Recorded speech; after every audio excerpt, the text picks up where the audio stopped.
بسم اللہ الرحمن الرحیم۔ السلام علیکم۔ ابرار رشید آپ کی خدمت میں حاضر۔ موضوع آج کا جو ہے بڑا حساس ہے، کچھ لوگوں کے لیے متنازع ہو سکتا ہے، کچھ لوگوں کے لیے دلچسپ ہو سکتا ہے، لیکن بہرحال حساس موضوع پر اظہار خیال کریں گے۔ لیکن اس سے پہلے ہمیشہ کی طرح آپ سے درخواست کہ اگر ابھی تک آپ نے چینل کو سبسکرائب نہیں کیا تو اسے سبسکرائب کر لیں، جو بیل آئیکن ہے اس کو ضرور پریس کیجیے گا، آپ کا شکریہ۔ اور ویڈیو کو لائک بھی کیا کریں، کنجوسی سے کام نہ لیا کریں، آپ کی بہت مہربانی۔ عالمی مقابلہ حسن، پاکستان کی 5 حسینائیں اور دبئی کا کردار۔ جی ہاں، یہ ہے ہمارا موضوع۔ اور عالمی مقابلہ حسن یعنی مس یونیورس جسے کہتے ہیں، حسینائیں کائنات۔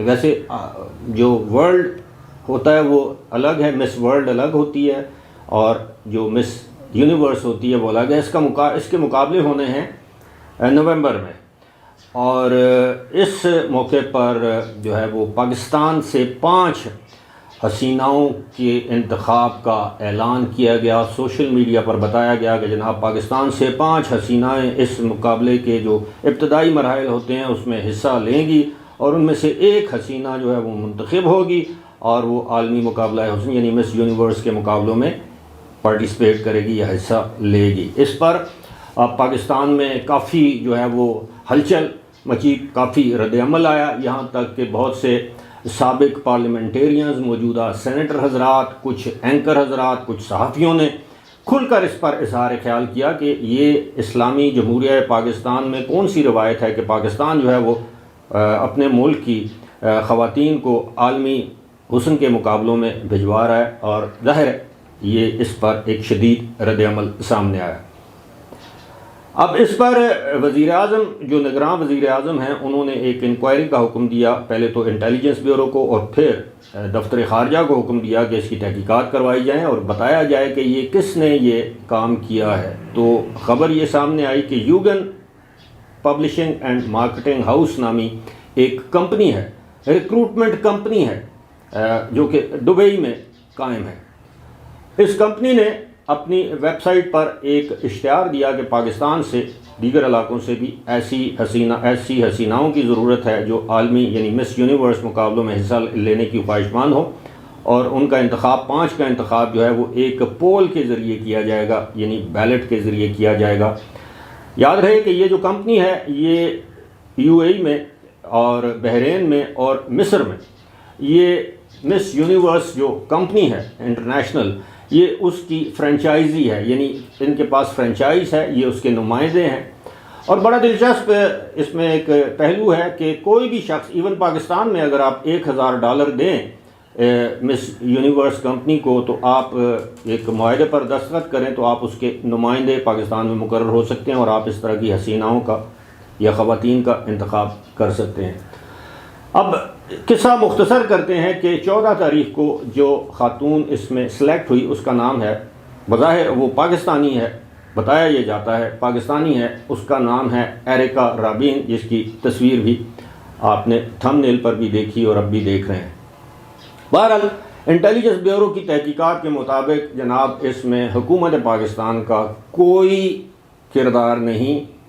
اپنے طور پر خواتین نے اپلائی کیا، اپنے طور پر خواتین نے اپنے آپ کو پیش کیا، ووٹنگ ہوئی، 5 خواتین سلیکٹ ہوئیں، 5 میں سے ایک کو منتخب کر لیا گیا عالمی مقابلوں میں حصہ لینے کے لیے۔ یاد رہے کہ اس میں عمر کی قید تھی 24 سے 28 سال، اور اس میں کوئی قدغن نہیں تھی کہ خاتون شادی شدہ ہو یا غیر شادی شدہ ہو، جو بھی اس کا میرٹل سٹیٹس ہے اس کو منتخب کیا جانا تھا۔ بالآخر ایک خاتون جو ہے یہ منتخب ہوگی۔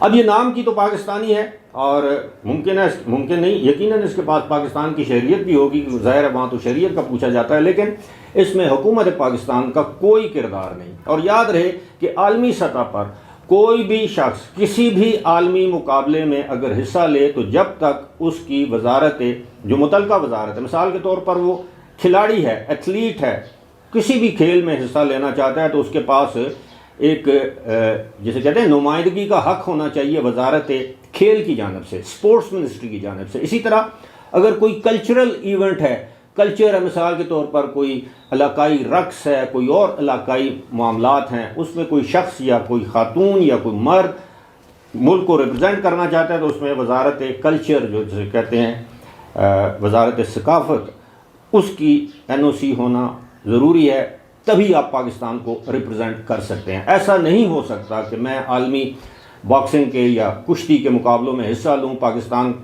کا نمائندہ ہونے کا دعویٰ کروں اور حکومت پاکستان مجھے آن ہی نہ کرے، تو ایسا نہیں ہوتا۔ لہٰذا یہ جو خواتین جنہوں نے حصہ لیا اس مقابلے میں، وہ اپنے طور پر لیا۔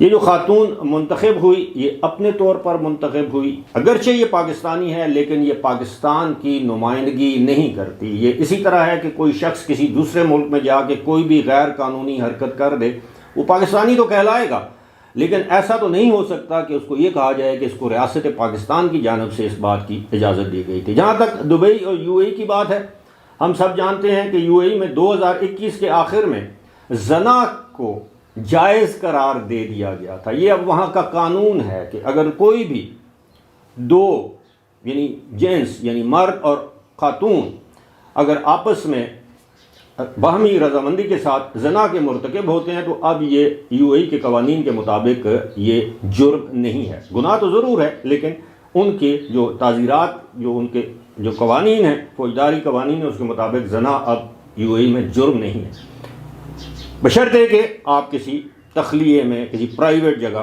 اس کا ارتکاب کریں۔ البتہ جو ریاست ہے، ایمریٹ ہے شارجہ کی، وہاں پر اس طرح کی خرافات کی اجازت نہیں۔ جو لوگ UAE میں رہتے ہیں وہ اچھی طرح جانتے ہیں کہ UAE کے متعدد ریاستوں میں شراب کی اجازت ہے، نائٹ کلبز کی اجازت ہے، جس طرح میں نے بتایا کہ اب زنا کی بھی اجازت ہے، تو شارجہ میں ایسا نہیں ہے۔ نہ وہاں پر شراب فروخت کی جا سکتی ہے، نہ پی جا سکتی ہے، نہ وہاں پر دیگر خرافات کی اجازت ہے۔ تو اس سے اب یہ جو عالمی سطح پر ایک امیج بنایا جا رہا تھا کہ اس میں پاکستانی خواتین حصہ لے رہی ہیں، یہ قطعاً بے بنیاد ہے۔ اس میں پاکستان کا کوئی عمل دخل نہیں ہے۔ انڈیویجولی اگر کوئی بھی شخص خاتون ہو یا مرد ہو، دنیا کے کسی بھی ملک میں کوئی بھی کسی بھی کام میں ملوث ہوتا ہے ذاتی حیثیت میں، اگر اس کے گھر والوں کو اعتراض نہیں اور آپ اور میں اعتراض کرنے والے کون ہوتے ہیں؟ لیکن بات وہی کہ آپ اپنے ملک کا نام اس وقت تک استعمال نہیں کر سکتے جب تک آپ کو متعلقہ وزارت کی، ریاست پاکستان کی، حکومت پاکستان کی اجازت نہ ہو۔ اور اگر یہ خاتون جیت بھی جاتی ہے، یہ ضرور کہا جائے گا کہ یہ پاکستانی ہے، لیکن یہ نہیں کہا جا سکتا کہ یہ پاکستانی حسینہ ہے یا پاکستان کی جسے کہتے ہیں نا مس پاکستان تھی۔ اور یہ قطعاً میں سمجھتا ہوں کہ اس معاملے پر حکومت پاکستان کو متحدہ عرب امارات کی حکومت سے باقاعدہ سفارتی سطح پر احتجاج کرنا چاہیے کہ کس طرح وہ اپنے ملک کی ریکروٹمنٹ ایجنسیز کو، انڈیویجولز کو پاکستانی نمائندے کے طور پر پیش کرنے کی اجازت دے سکتے ہیں۔ ظاہر ہے کوئی بھی کمپنی رجسٹرڈ ہو، اس کے کوئی قواعد و ضوابط ہوتے ہیں، کچھ اخلاقیات ہوتی ہیں، ان سب اخلاقی اقدار کا جو ہے وہ ان کی پاسداری کرنا پڑتی ہے۔ تو یہ حکومت UAE کی ذمہ داری ہے، لیکن اس سے پہلے پاکستانی حکومت کی ذمہ داری ہے کہ وہ پاکستانی دفتر خارجہ، وہاں کی جو وزارت خارجہ ہے، وہاں کی جو وزارت جو کیا کہتے ہیں انٹیریئر میں وزارت داخلہ ہے، وزارت ثقافت ہے، جو بھی وزارتیں ہیں متعلقہ، ان کے ساتھ اس معاملے کو ٹیک اپ کرے اور یہ کہے کہ UAE کی حکومت اس کمپنی کو پابند بنائے کہ یہ خاتون جو ہے وہ پاکستان کو ریپرزینٹ نہیں کر رہی۔ فی الحال مجھے دیجیے اجازت، خدا حافظ۔